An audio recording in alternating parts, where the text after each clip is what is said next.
السلام عليكم ورحمة الله وبركاته. ازيكم يا حبايب قلبي؟ عاملين ايه؟ يا رب دايما تكونوا بخير وبأحسن أحوال. معاكم يوميات سمر من منى. ما تنسونيش بقى في اللايك والشير يا حبايب قلبي. معايا النهاردة بقى طبعا طالعة أعلف الفراخ وأكنس تحتها. بسم الله الرحمن الرحيم. ادي هكنس الحتة ديت وهنضفها. جيت أعلف كده الفراخ ما لقيتها يعني تحتها مش حلو، فقلت ايه تحتها كده مش حلو زي ما انتوا شايفين بالطريقة ديت كده. فقلت بقى ايه لازم ان انا اكنس تحتها، ولقيت الحته كده حواليها مش نظيفه. العيش دوت يا حبايب قلبي، العيش دوت لما يكون فايض عليا بقوم جايه مطلعاه مفرطاه كده زي ما انتوا شايفين كده، يبقى ناشف بحيث لما اجي افرطه وبعمله. شايفين الحته مش نظيفه اهو يا حبايب قلبي. ادي كده ده المنظر كده اه. لقيت الارضيه كده تحتهم مش نظيفه، فقلت لازم ان انا اكنس تحتهم وكده يعني. وهخلص وهوريكم الشكل النهائي. وادي كده بقى طبعا بعد ما خلصت كنست تحت الفراخ اللي انا كنت وريتها لكم الشكل ده اه. بقى شكل جميل اهو. وادي دوت الجرد اللي بحطه فيه الميه بتاعتهم، وحاطه تحت العلف اللي هي المشمعه. معايا بقى اللي هو العلف اللي هو ايه بقى، اللي هو رده على عيش على دش اه. لازم تكون تحت الفراخ العلف بتاع الفراخ بالذات بيكون مفلفل اه. دش على عيش على رد زي ما انتوا شايفين كده. الفراخ بالذات بيكون العلف بتاعها لازم يكون مفلفل، مش عجينة كده زي للبط، لا الفراخ بالذات.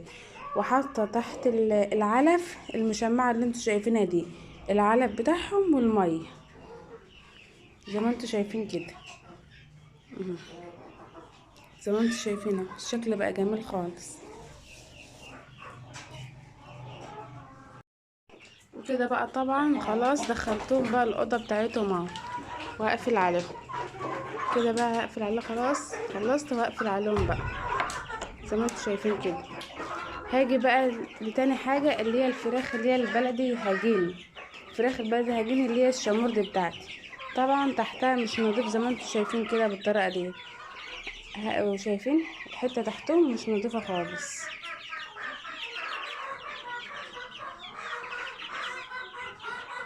الحتة طبعا مش نضيفة خالص تحتهم، الأرضية مش نضيفة زي ما انتوا شايفين كده.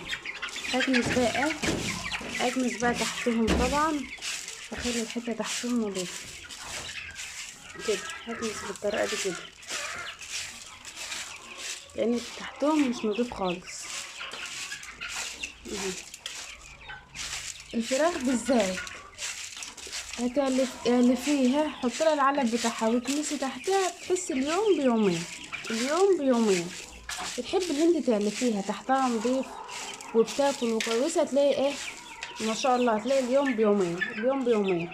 الفراخ دي طبعا بقى انا جايباها للبيض زي ما انا قلت لكم في الفيديو قبل كده، جايباها للبيض. شايفين وادينا خلاص كنست تحتهم وحطت لهم العلب بتاعهم. دي السقايه بتاعتهم فيها ميه، ودي العلافه بتاعتهم فيها بتاع دش على علقه اللي هي الخشنه زي ما انتوا شايفين كده. والله يا حبايب قلبي انا عن نفسي ما بكنس تحت الفراخ بحس براحه نفسيه.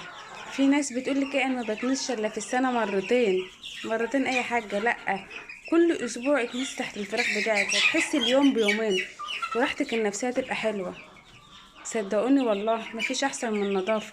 شايفين انا عن نفسي ما بكنس تحتهم بحس ان انا راحتي النفسيه كده مرتاحه زي ما انتوا شايفين كده اهو. ما خدتش مني حاجه واديني كنست ونضفت تحته بس. وادي كده بقى طبعا الشكل النهائي بعد ما خلاص خلصت. شايفين المكان بقى كويس ازاي؟ ياه على الراحه النفسيه.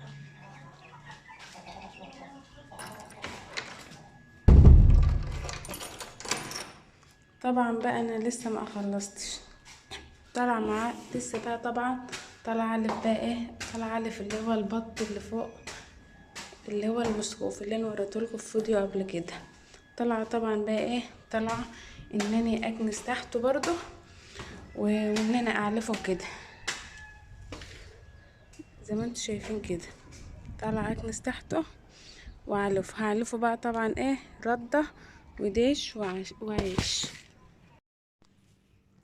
طبعا بقى زي ما انتوا شايفين كده الارضية ايه، الارضية مش نظيفة، فيها كنس تحت، فيها كنس ايه تحتهم. زي ما انتوا شايفين كده الارضية ايه مش نظيفة خالص طبعا ايه تحته اهو.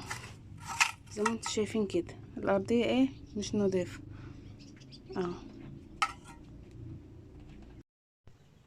وبعد كده بقى طبعا بعد ما خلاص كنست تحته هاجي بقى اعلفهم. اللي هو العلف ايه بقى، اللي هو العلف العبارة عن دش وعيش وردة، دش وعيش وردة. دي ايه العلف بتاع البط، وادي المية ديت بتاعته اللي بيشربوا منها. وتاني حاجة بقى حاطة الجردل دوت عشان ايه يشربوا برضو منه ويستحموا بقى ايه منه برضو. البط بالذات بيحب ايه ان هو ايه يستحمى. يا ريت الفيديو يكون عجبكم، ما تنسونيش بقى في اللايك والشير.